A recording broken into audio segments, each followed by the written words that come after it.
సద్గురు ప్రభు మహారాజు హండిగోడ సముద్రం సద్గురు పరబ్రహ్మణే నమః. భాగవత కృష్ణదేశిక ప్రభు వారు రచించిన అచల బోధ కందార్థాలండి. శరీరధారి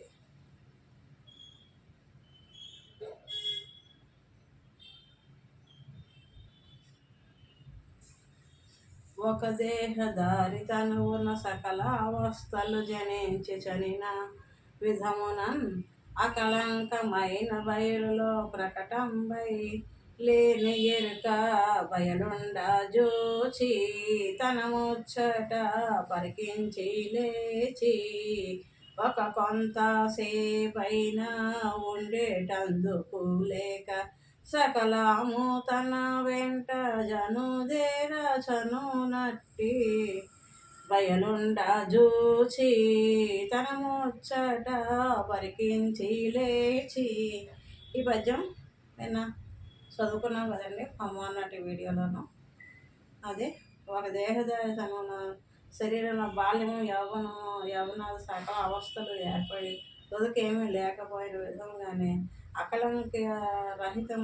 కళంకరహితమైన పరిపూర్ణంలో లేని ఎరుక ఒకటి తనకు తానుగా ఏర్పడి పెంపొంది గురుముఖత పరిపూర్ణం ఉన్నదని గుర్తించేసరికి తాను ఏమీ లేనని తెలిసి మేల్కొనినదై కొంతసేపు కూడా ఉండుటకు లేక వెంటనే తనతో తెచ్చిన సమస్తముతో ఏమీ లేకుండా పోచున్నది. మనం గాఢ నిద్రలో సుషుప్తిలో ఉన్నాం. అప్పుడు ఏమి లేదండి, ఏ భ్రమలు లేవు. సుషుప్తిలో నుంచి కొంచెం మెలకు తెచ్చుకున్నాక మనతో పాటు సమస్తం వస్తుంది. నేనన్న భావన గాఢ నిద్రలో లేదు, చనిపోయిన వాడికి లేదు, మూర్ఛతో పడిపోయిన వాడికి లేదు. నేనన్న భావన ఎప్పుడైతే ఈ స్పృహలోకి మనం వచ్చి ఈ బాహ్య ప్రపంచంలో మరి జాగృత అవస్థలో ఉన్నప్పుడే నేనన్న భావన మనకి గోచరం అవుతుంది. నేను భావన ఉంటేనే అన్నీ మనకి తెలుస్తున్నాయి. నేను జీవుడని, దేవుడని, మరి జగత్ అని, నా కుటుంబం అని, నా సమాజం అని, నా దేశం అని, ఇవన్నీ కూడా నేనన్న భావన ఎప్పుడైతే మనకి కలుగుతుందో అప్పుడే మనకి స్ఫురణకు వస్తున్నాయి.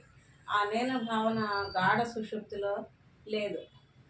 అది ఒక అవస్థే, కానీ ఉదాహరణగా అలా తీసుకోవచ్చు. పరిపూర్ణ స్థితి అంటే ఏమీ లేని, ఎరుక లేని, నేనన్న భావన లేని స్థితి. అది ఆ రకంగా ఉంటుంది. ఏమీ లేని నిరావరణ, నిరాభావం, అలా ఆ స్థితిలో ఉండాలి. పరిపూర్ణం అంటే అలాగే ఏమీ లేని నిరాకారం, అహం రహితం.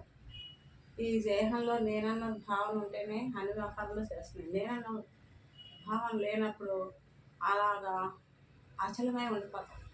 నేనుంటేనే కదలిక, చైతన్యం. నేను లేకపోతే నేను అచలమే. జయ గురుదేవ. మేలుక సుషుప్తి లోపల నేనే దేవీలంతకు దాను ఏ తెంచునో గుర్తాలీల బయలు లోపల వాలాయము తనకు దానే వచ్చునో ఎన్నా వచ్చి హెచ్చి చచ్చునో ఎన్నా ఈ లోపలనే బట్ట బయలున్నదెరిగితే యలోకమున నిల్వజాల జరుగాకుంటే వచ్చునో ఎన్నా వచ్చి హెచ్చి చచ్చునో ఎన్నా. గాఢ నిద్రావస్థ నుండి మేలుక తనంతట తానుగా ఏ విధంగా వచ్చినదో అట్లే పరిపూర్ణం లోపల తనకు తానే ఎరుక పుట్టుచున్నది. అట్లు ఎరుక పుట్టి పెరిగి చచ్చుచున్నది. ఆ విధముగా చచ్చే లోపలనే పరిపూర్ణం ఉన్నదని తెలుసుకుంటే ఏ లోకమునందు లేకుండా పూర్తిగా పోవును. అట్లు పరిపూర్ణం ఉన్నదని తెలిసి కొనకపోతే తిరిగి భూమి మీద జన్మకు రాక తప్పదు. ఈ పరిపూర్ణ బోధ తెలుసుకుంటేనే జన్మరహితమయ్యే విధానం తెలుస్తుంది. లేకపోతే మనం ఎన్ని సాధనలు చేసినా, ఎన్ని యోగాలు, ఎన్ని మరి యాగాలు, యజ్ఞ యాగాది వ్రతులు, ఎన్ని దాన ధర్మాలు, ఎన్ని పుణ్యకార్యాలు, ఎన్ని దానధర్మం ఎన్ని చేసినా కూడా ఆసైతే హిమాచలం మరి తీర్థయాత్రలు చేసిన అసకల నదుల్లోనూ మనం మునిగిన మన పాపపుణ్య ఫలాలు ప్రాప్తి వస్తాయి. కానీ ఈ జన్మరహితం ఈ విధానం ఉండదండి. కేవలం ఈ పరిపూర్ణ బాధ ఈ అచల గురు పాదం పట్టుకుని అచల గురు అనుగ్రహంతో మాత్రమే ఉన్నది పరిపూర్ణం. ఇదిగో ఇదంతా లేనిది అని ఈ ఎరుకతోటే ఉన్న పరిపూర్ణాన్ని యథార్థాన్ని చూపించి, ఇది లేదు, ఈ చూసేది చూడబడేది నీవు నేను ఈ సమస్తం జగత్తు ఇదంతా తీసేస్తే ఉన్నది నిజస్థితి, అది పరిపూర్ణం నాయన. ఇదంతా కూడా మాయా కల్పితం. ఈ మాయలో పడి నువ్వు నిజమని మురిసేవు. ఇది నిజం కాదు. నిజమైనది ఏది లేనిది, నేనన్న భావన కూడా లేనిది, అది నిజస్థితి, అది దైవం. ఇవన్నీ కూడా మనం కల్పించుకున్నవే. మాయాస ఫలిత బ్రహ్మం అంటారు. ఇది మాయతో కూడినటువంటి బ్రహ్మం అన్నమాట. ఇది మాయ రహితమైనది, అది పరిపూర్ణం. ఇది గురువు కటాక్షంతో మనం తెలుసుకున్నాము. మరి ఎరుక స్వతసిద్ధంగా పరిపూర్ణంలో తనకు తానుగా లేక తోచినది లేదు. మొట్టమొదట ఉన్నది పరిపూర్ణమే, ఎరుక లేదు. దాంట్లో తనకు తానుగా లేక తోచింది. పరిపూర్ణం వలన పుట్టలేదు. ఇట్టి ఎరుక పుట్టి పెరిగి చచ్చును, అనేక కోట్ల జన్మలను ఎత్తుచున్నది. ఇట్లు జన్మ పరంపర పొందుచున్న ఎరుక పరిపూర్ణం ఉందని గురుముఖత గుర్తించినచో తాను లేనని తెలుసుకొని లేకుండా పోవు. అట్లు పరిపూర్ణము గుర్తించకపోయినచో తిరిగి జన్మకు రాక తప్పదని భావము. ఈ విషయం తెలుసుకోకపోతే ఈ చిన్న రహస్యం, అతి రహస్యం బట్టబయలన్నారు. ఈ అతి రహస్యమైన ఈ బట్టబయలును మనం తెలుసుకోకపోతే జన్మకు రాక తప్పదు. ఇది గురు కటాక్షంతో తెలుపబడే సున్నితమైన జ్ఞానం. ఎంతో కష్టపడక్కలేదు, సునాయాసం, చాలా సులువైంది. తెలుసుకుంటే చాలా సులువైంది. లేకపోతే ఎన్ని యుగాలు తపస్సు చేసినా ఎంత ప్రయాసపడినా లభించేది కాదు. జై సద్గురు బ్రహ్మ మహారాజ్కి జై. ఆట ఆడి ఆడకుండిను ఆట ఆడిన నేను బొమ్మ ఆట ఆడకనే ఆట ఆడు నెరుకయని ఎడి ఆట ఆడించేటివాడు అతడేరా కర్త అంతటికి అచలమాకర్త. చేటుపాటుల రెంటి చేయవచ్చు ఫలము ముమ్మాటికి అనుభవించు మరణ జననములంద అతడేరా కర్త అంతటికి అచలం అకర్త. ఓ శిష్య, మనల్నేనండి గురువుగారు అంటున్నారు, శిష్యాన్ని సంపాదిస్తారు. ఓ శిష్య, జాగ్రత్త అవస్థలో 24 ఇంద్రియముల చేత ఈ ఎరుక సమస్త వ్యవహారంలో చేయుచున్నది. 24 ఇంద్రియాల గురించి మనం భద్రాద్రి రామశతకంలో చదువుకున్నాం కదండి. ఆ ఇంద్రియాలు అన్నిట్లో జ్ఞానేంద్రియాలు, కర్మేంద్రియాలు, వాయువేంద్రియాలు, ప్రాణేంద్రియాలు. వాయువేంద్రియాలు కాదు, అలాగా అదే కాదు. ఆ ఇంద్రియాలు 24 ఇంద్రియాలతోటి చేయక వ్యవహారం సమస్త వ్యవహారంలో చేయుచున్నది. ఆ ఎరుకయే సుషుప్తి అవస్థలో ఇంద్రియములు పనిచేయక వ్యవహారములు లేకుండా పడి ఉన్నది. ఇక్కడ బాగా అర్థం చేసుకోవాలండి. జాగ్రత్త అవస్థలో 24 ఇంద్రియముల చేత ఈ ఎరుక సమస్త వ్యవహారములు చేయుచున్నది. విశ్వడనే విశ్వ తైజస ప్రాజ్ఞ ప్రత్యగాత్మలు అంటారు. 4 తనువులు, అష్టతనువులు అంటారు. ఈశ్వరుడికి 4 తనువులు, జీవుడికి 4 తనువులు. విశ్వడు అంటే నేత్రస్థానంలో ఉంటాడు. 24 ఇంద్రియాలతోటి వ్యవహారం నడుస్తూ ఉంటాడు. విశ్వం అభిమాని విశ్వడు. తర్వాత ప్రాజ్ఞుడు, విశ్వడు ప్రాజ్ఞుడు. తైజసుడు కంఠంలో ఉండి విశ్రాంతి పొందడం స్వప్నావస్థ. తైజస్మూర్తిగా అకలం దృష్టించుకుంటాడు, తేజోలోకాలు. తర్వాత ప్రాజ్ఞుడు హృదయ స్థానంలో విశ్రాంతి పొంది ప్రత్యేగాత్మ ఒకటి మధ్యలో ఉంటాడు, ప్రకాశం. ఉచ్ఛ్వాస నిశ్వాసం తప్ప ఏముండదు. విశ్రాంతి, పూర్తిగా విశ్రాంతి. తర్వాత పరమాత్మ స్థానం ఇక్కడ ఉంటాడు. పూర్తి ఉచ్ఛ్వాస నిశ్వాసలు కూడా మర్చిపోయి ఒక్క ప్రాణం మాత్రమే మిగిలి శ్వాసక్రియ కూడా బంధింపబడిగా అలా ఉండిపోతాడు. ఉన్నాడో చచ్చిపోయాడో ఒకసారి చూద్దాం అని ఎవరైనా ఒకసారి ఇలా ముక్కు దగ్గర వేరు పెట్టుకొని చూస్తూ ఉంటారు. కొంతమంది పెద్దవాడు అలా పడుకుని ఉండిపోతారు. కాబట్టి అది 4 అవస్థలు. అవి జీవుని యొక్క 4 అవస్థలు. ఈ జాగ్రత్త అవస్థలో 24 ఇంద్రియాల చేత ఈ ఎరుక సమస్త వ్యవహారంలో చేయుచున్నది. ఆ ఎరుకయే సుషుప్తి అవస్థలో ఇంద్రియములు పనిచేయక ఏ వ్యవహారములు లేకుండా పడి ఉన్నది. ఆ ఎరుకయే స్వాప్నిక అవస్థలో శరీరం కదలకుండగానే గత సంస్కార బల విశేషములచే భావనారూపముగా సమస్త వ్యవహారములు చేయుచున్నది. ఇట్లు జాగ్రత్త, సృష్టి, సుషుప్తి, స్వప్న అవస్థలు పొందుచున్నది ఎరుకయే గాని పరిపూర్ణమునకు ఏమీ సంబంధం లేదు. అట్లే గత జన్మలో చేసిన పాపపుణ్య కర్మ ఫలములైన దుఃఖములు సుఖములు అనుభవించటకు కూడా ఈ ఎరుకే కర్త కానీ పరిపూర్ణం అకర్త ఏ సంబంధం లేదు. అనుభవించినది ఎరికయే కానీ పరిపూర్ణము పరబ్రహ్మకు ఎంత మాత్రమో సంబంధం లేదని ఎరుగు. పరిపూర్ణము కర్త కాదు, ఏది సృష్టించలేదు, పరిపూర్ణం నుంచి పుట్టలేదు. మనం ఎరుక తనకు దానిగా ఏతించాం, తనకు దానిగా లేకుండా పోతున్నాం. పరిపూర్ణం ఉందని ఈ వచ్చి వెళ్ళిపోయే లోపల మనం పరిపూర్ణం ఉందని తెలుసుకుంటే ఇంక జన్మగ్రాని స్థితికి చేరుకుంటాం. లేదా మీ మాయలో పడితే శ్లేష్మంలో పడ్డ ఈగలాగా బయటికి ఎగరాలనుకుంటుంది, ఎగరలేదు, అలాగా అందులోనే కొట్టుకొని వస్తుంది. అలాగే ఈ ఎరుక మాయలో పడి మనం ఈ జన్మ మరణాలు పొందుతూ ఉంటాం. కర్మఫలాలు పోగేసుకుంటూ ఉంటాం. ఈ కర్మ మళ్ళీ జన్మ అనుభవించడానికి, ఆ జన్మలో వచ్చేసిన మళ్ళీ కర్మ మళ్ళీ అనుభవించడానికి జన్మ. ఇంతే పునరభిజననం పునరభిమరణం. ఇందులోంచి బయటపడే కాలచక్రం బయటపడే విధానం లేదు. అదే మాయాచక్రం. ఈ మాయను దాటే నిజస్థితి ఆచల పరిపూర్ణ పరబ్రహ్మ గురుస్వరూపులైన శ్రీ మా గురుదేవులు అమలాంబ గండికోట సముద్రమ్మ గారు సునాయాసంగా నాకు తెలియజేశారు. ఎరుక లేని స్థితే అచల స్థితి. అదే జనన మరణాలకి ఫుల్ స్టాప్ పెట్టే స్థితి. ఆ స్థితి నీవు కలిగి ఉండాలి. ఈ క్షణమే, ఎప్పుడో కాదు. మరణం వచ్చినప్పుడు ఆ స్థితిలో ఉంటానంటే అప్పుడు నీకు ఆ స్థితి కుదరకపోతుంది. ఈ క్షణమే నాలో ఉన్న ఎరుకను గురుపాదాలకి అంకితం చేసేసుకున్నాను. నేనన్నది లేదు, సమస్తం అంకితం అయిపోయాను. నేను లేని స్థితి, నేను లేను, రహితం అయిపోయాను. మరి ఉన్నది నా గురుమూర్తి. మళ్ళీ తనే నా యందు తన కార్యం, గురు కార్యం నెరవేర్చుకోవడం కోసం నా యందు ఉండి తన ముచ్చటగా లోక కళ్యాణార్థం సకల వ్యవహారాలు నా చేయించుకుంటారు.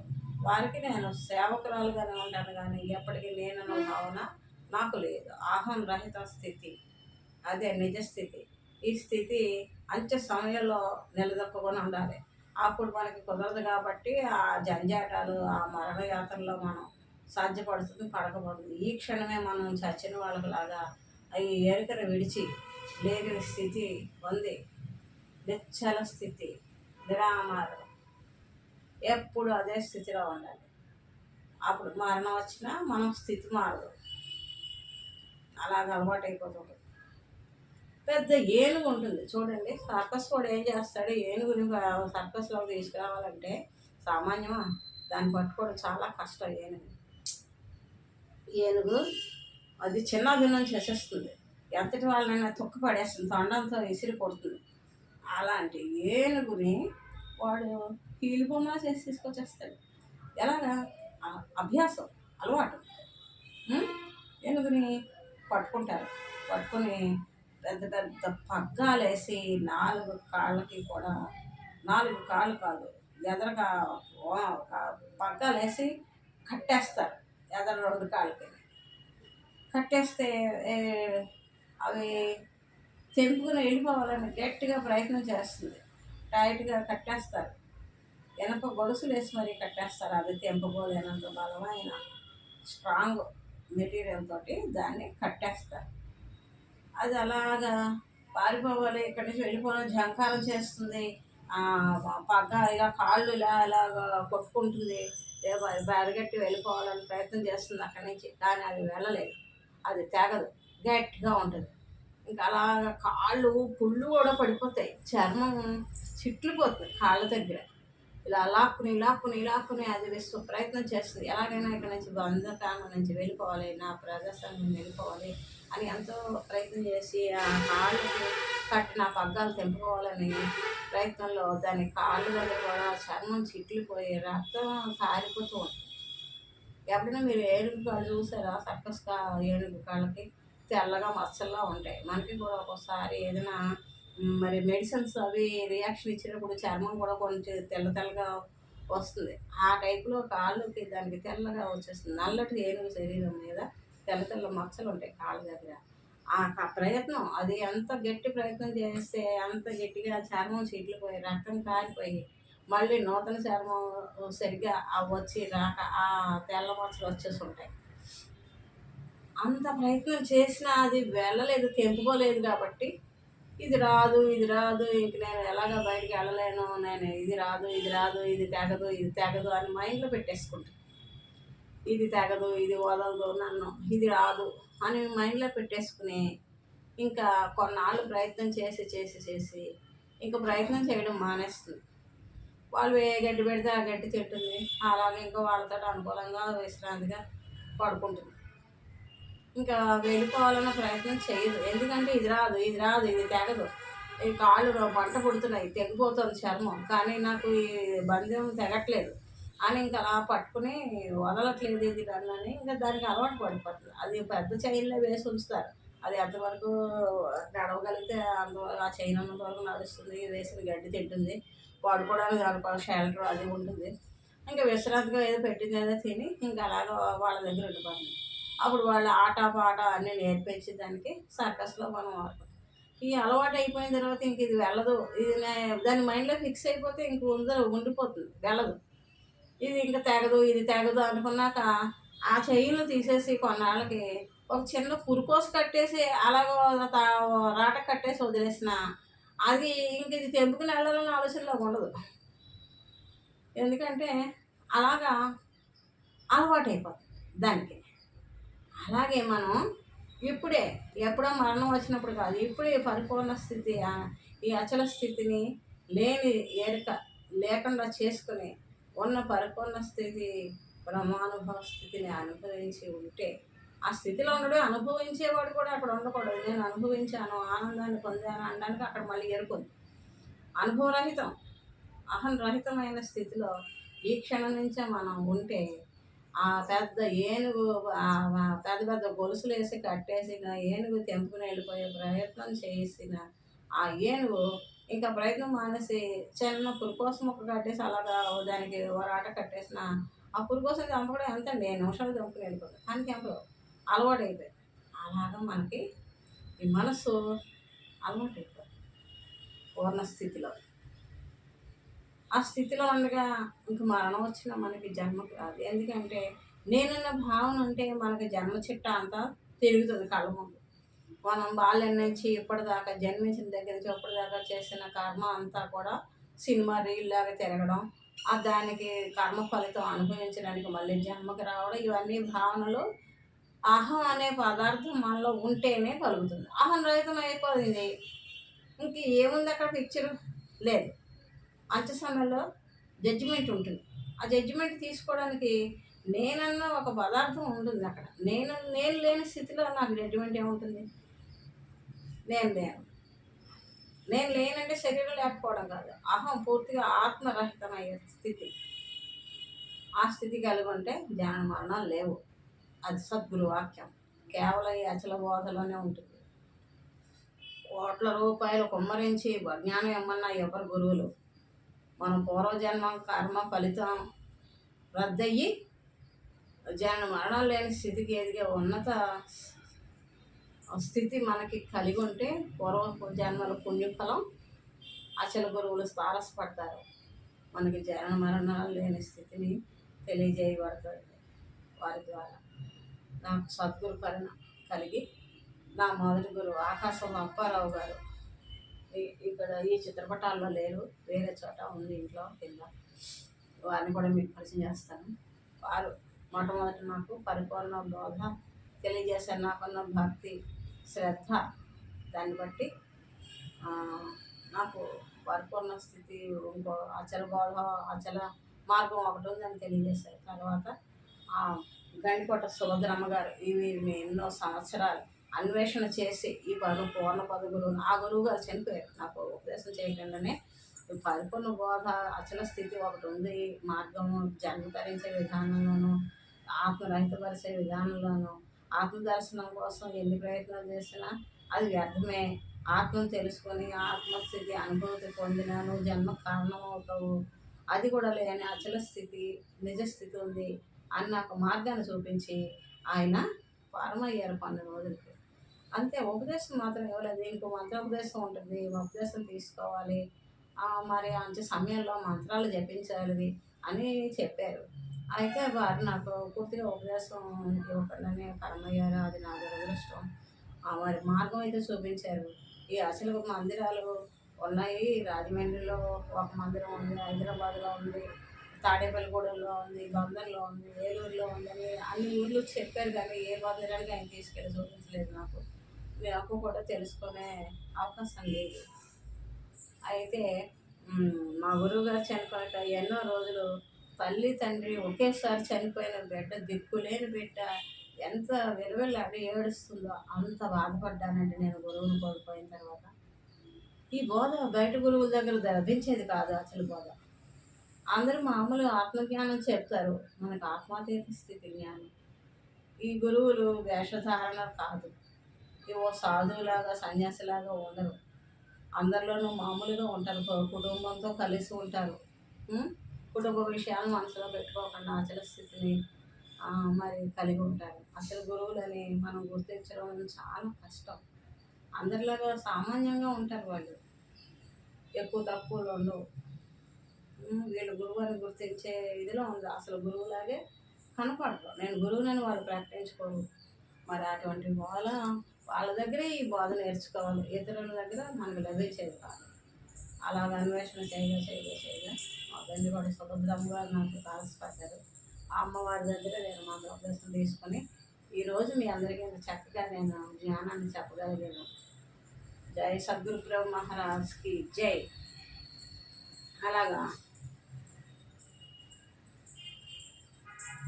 ఈ సుఖ దుఃఖం అనుభవించే ఎరికే కానీ పరిపూర్ణం ఎంత మాత్రము కాదు, ఎంత మాత్రము సంబంధం లేదు పరిపూర్ణానికి. పరిపూర్ణం అంతటికి కర్త కాదు, అకర్త. ఏది చేసినా ఎరికే, నీలో ఉన్న అహమే చేసుకుంటుంది, అదే అనుభవిస్తుంది. జై సద్గురు ప్రభు మహారాజ్కి జై. అమలాంబ శ్రీమతి గండికోట సుభద్రమ్మ సద్గురు పరబ్రహ్మణే నమః. జై గురుదేవ.